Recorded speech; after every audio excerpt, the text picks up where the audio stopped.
तीसरा अध्याय, भगवान के अवतारों का वर्णन। श्री सूत जी कहते हैं, सृष्टि के आदि में भगवान ने लोकों के निर्माण की इच्छा की। इच्छा होते ही उन्होंने महत्तत्व आदि से निष्पन्न पुरुष रूप ग्रहण किया। उसमें 10 इंद्रियां, 1 मन और 5 भूत, ये 16 कलाएं थीं। उन्होंने कारण जल में शयन करते हुए जब योग निद्रा का विस्तार किया, तब उनके नाभि सरोवर में से एक कमल प्रकट हुआ और उस कमल से प्रजापतियों के अधिपति ब्रह्मा जी उत्पन्न हुए। भगवान के उस विराट रूप के अंग प्रत्यंग में ही समस्त लोकों की कल्पना की गई है। वह भगवान का विशुद्ध सत्वमय श्रेष्ठ रूप है।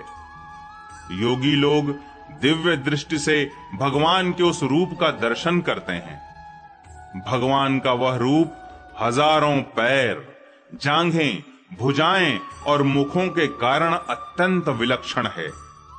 उसमें सहस्त्रों सिर, हजारों कान, हजारों आंखें और हजारों नासिकाएं हैं। हजारों मुकुट, वस्त्र और कुंडल आदि आभूषणों से वह उल्लसित रहता है। भगवान का यही पुरुष रूप, जिसे नारायण कहते हैं, अनेक अवतारों का अक्षय कोश है। इसी से सारे अवतार प्रकट होते हैं। इस रूप के छोटे से छोटे अंश से देवता, पशु पक्षी और मनुष्य आदि योनियों की सृष्टि होती है।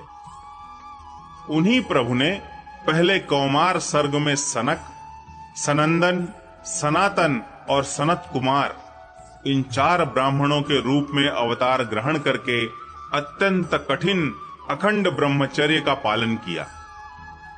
दूसरी बार इस संसार के कल्याण के लिए समस्त यज्ञों के स्वामी उन भगवान ने ही रसातल में गई हुई पृथ्वी को निकाल लाने के विचार से सूकर रूप ग्रहण किया। ऋषियों की सृष्टि में उन्होंने देवर्षि नारद के रूप में तीसरा अवतार ग्रहण किया और सात्वत तंत्र का, जिसे नारद पांचरात्र कहते हैं, उपदेश किया। उसमें कर्मों के द्वारा किस प्रकार कर्म बंधन से मुक्ति मिलती है, इसका वर्णन है। धर्म पत्नी मूर्ति के गर्भ से उन्होंने नर नारायण के रूप में चौथा अवतार ग्रहण किया। इस अवतार में उन्होंने ऋषि बनकर मन और इंद्रियों का सर्वथा संयम करके बड़ी कठिन तपस्या की।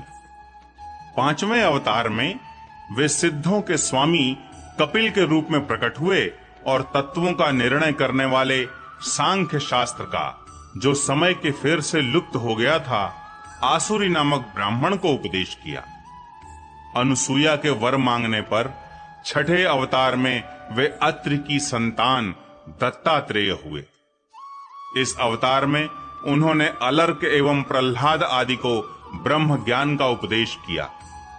7वीं बार रुचि प्रजापति की आकूति नामक पत्नी से यज्ञ के रूप में उन्होंने अवतार ग्रहण किया और अपने पुत्र याम आदि देवताओं के साथ स्वयंभू मनवंतर की रक्षा की। राजा नाभ की पत्नी मेरु देवी के गर्भ से ऋषभ देव के रूप में भगवान ने 8वां अवतार ग्रहण किया। इस रूप में उन्होंने परमहंसों का वह मार्ग, जो सभी आश्रमियों के लिए वंदनीय है, दिखाया। ऋषियों की प्रार्थना से 9वीं बार वे राजा पृथु के रूप में अवतीर्ण हुए। शौनक आदि ऋषियों, इस अवतार में उन्होंने पृथ्वी से समस्त औषधियों का दोहन किया था। इससे यह अवतार सबके लिए बड़ा ही कल्याणकारी हुआ।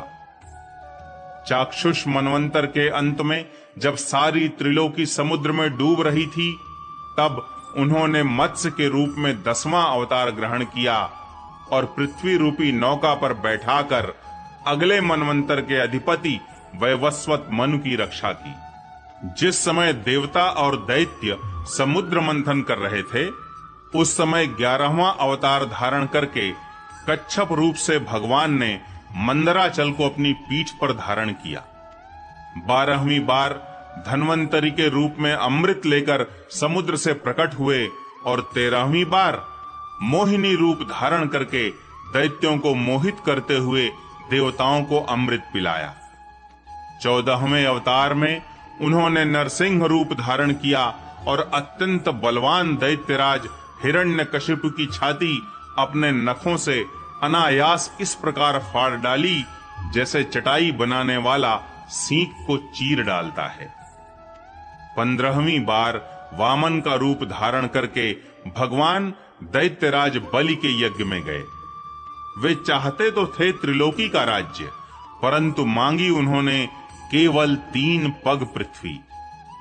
16वें परशुराम अवतार में जब उन्होंने देखा कि राजा लोग ब्राह्मणों के द्रोही हो गए हैं, तब क्रोधित होकर उन्होंने पृथ्वी को 21 बार क्षत्रियों से शून्य कर दिया।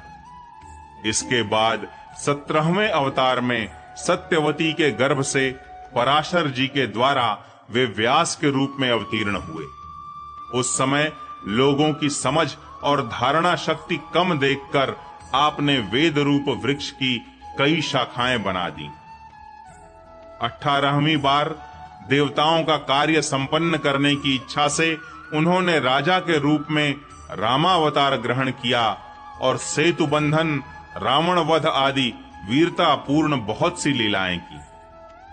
19वें और 20वें अवतारों में उन्होंने यदुवंश में बलराम और श्री कृष्ण के नाम से प्रकट होकर पृथ्वी का भार उतारा। उसके बाद कलयुग आ जाने पर मगध देश बिहार में देवताओं के द्वेषी दैत्यों को मोहित करने के लिए अजन के पुत्र रूप में आपका बुद्धावतार होगा।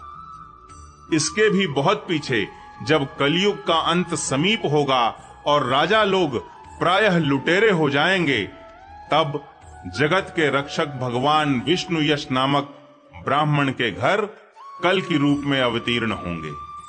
शौनकादि ऋषियों, जैसे अगाध सरोवर से हजारों छोटे छोटे नाले निकलते हैं, वैसे ही सत्वनिधि भगवान श्री हरि के असंख्य अवतार हुआ करते हैं। ऋषि, मनु, देवता, प्रजापति, मनुपुत्र और जितने भी महान शक्तिशाली हैं, वे सब के सब भगवान के ही अंश हैं।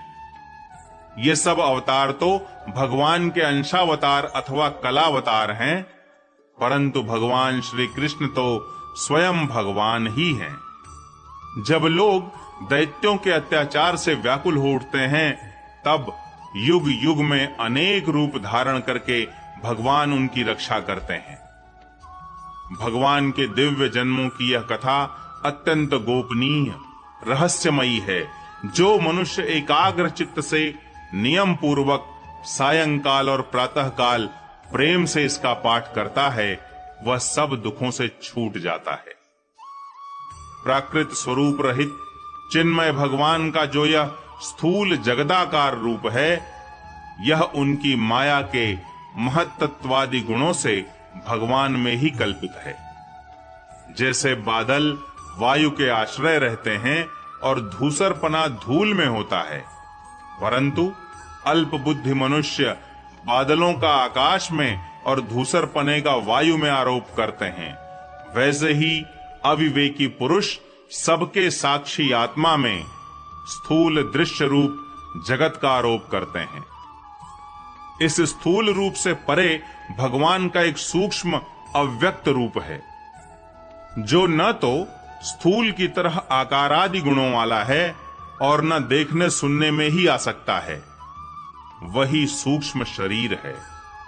आत्मा का आरोप या प्रवेश होने से यही जीव कहलाता है और इसी का बार बार जन्म होता है। उपर्युक्त सूक्ष्म और स्थूल शरीर अविद्या से ही आत्मा में आरोपित हैं। जिस अवस्था में आत्मस्वरूप के ज्ञान से यह आरोप दूर हो जाता है, उसी समय ब्रह्म का साक्षात्कार होता है। तत्वज्ञानी लोग जानते हैं कि जिस समय यह बुद्धि रूपा परमेश्वर की माया निवृत्त हो जाती है, उस समय जीव परमानंदमय हो जाता है और अपनी स्वरूप महिमा में प्रतिष्ठित होता है। वास्तव में जिनके जन्म नहीं है और कर्म भी नहीं है, उन हृदयेश्वर भगवान के अप्राकृत जन्म और कर्मों का तत्वज्ञानी लोग इसी प्रकार वर्णन करते हैं, क्योंकि उनके जन्म और कर्म वेदों के अत्यंत गोपनीय रहस्य हैं। भगवान की लीला अमोघ है। वे लीला से ही इस संसार का सृजन, पालन और संहार करते हैं, किंतु इसमें आसक्त नहीं होते। प्राणियों के अंतःकरण में छिपे रहकर ज्ञानेंद्रिय और मन के नियंता के रूप में उनके विषयों को ग्रहण भी करते हैं, परंतु उनसे अलग रहते हैं। वे परम स्वतंत्र हैं। ये विषय कभी उन्हें लिप्त नहीं कर सकते। जैसे अनजान मनुष्य जादूगर अथवा नट के संकल्प और वचनों से की हुई करामात को नहीं समझ पाता, वैसे ही अपने संकल्प और वेदवाणी के द्वारा भगवान के प्रकट किए हुए इन नाना नाम और रूपों को तथा उनकी लीलाओं को कुबुद्धि जीव बहुत सी तर्क युक्तियों के द्वारा नहीं पहचान सकता। चक्रपाणि भगवान की शक्ति और पराक्रम अनंत है। उनकी कोई थाह नहीं पा सकता। वे सारे जगत के निर्माता होने पर भी उससे सर्वथा परे हैं। उनके स्वरूप को अथवा उनकी लीला के रहस्य को वही जान सकता है जो नित्य निरंतर निष्कपट भाव से उनके चरण कमलों की दिव्य गंध का सेवन करता है, सेवा भाव से उनके चरणों का चिंतन करता रहता है। शौनकादि ऋषियों, आप लोग बड़े ही सौभाग्यशाली तथा धन्य हैं जो इस जीवन में और विघ्न बाधाओं से भरे इस संसार में समस्त लोकों के स्वामी भगवान श्री कृष्ण से वह सर्वात्मक आत्मभाव, वह अनिर्वचनीय अनन्य प्रेम करते हैं जिससे फिर इस जन्म मरण रूप संसार के भयंकर चक्र में नहीं पड़ना होता। भगवान वेदव्यास ने यह वेदों के समान भगवत चरित्र से परिपूर्ण भागवत नाम का पुराण बनाया है। उन्होंने इस श्लाघनीय, कल्याणकारी और महान पुराण को लोगों के परम कल्याण के लिए अपने आत्मज्ञानी शिरोमणि पुत्र को ग्रहण कराया। इसमें सारे वेद और इतिहासों का सार संग्रह किया गया है। शुकदेव जी ने राजा परीक्षित को यह सुनाया। उस समय वे परमर्षियों से घिरे हुए आमरण अनशन का व्रत लेकर गंगा तट पर बैठे हुए थे। भगवान श्री कृष्ण जब धर्म, ज्ञान आदि के साथ अपने परम धाम को पधार गए, तब इस कलयुग में जो लोग अज्ञान रूपी अंधकार से अंधे हो रहे हैं, उनके लिए यह पुराण रूपी सूर्य इस समय प्रकट हुआ है। शौनकादि ऋषियों, जब महातेजस्वी श्री शुकदेव जी महाराज वहां इस पुराण की कथा कह रहे थे, तब मैं भी वहां बैठा था। वहीं मैंने उनकी कृपा पूर्ण अनुमति से इसका अध्ययन किया। मेरा जैसा अध्ययन है और मेरी बुद्धि ने जितना जिस प्रकार इसको ग्रहण किया है, उसी के अनुसार इसे मैं आप लोगों को सुनाऊंगा।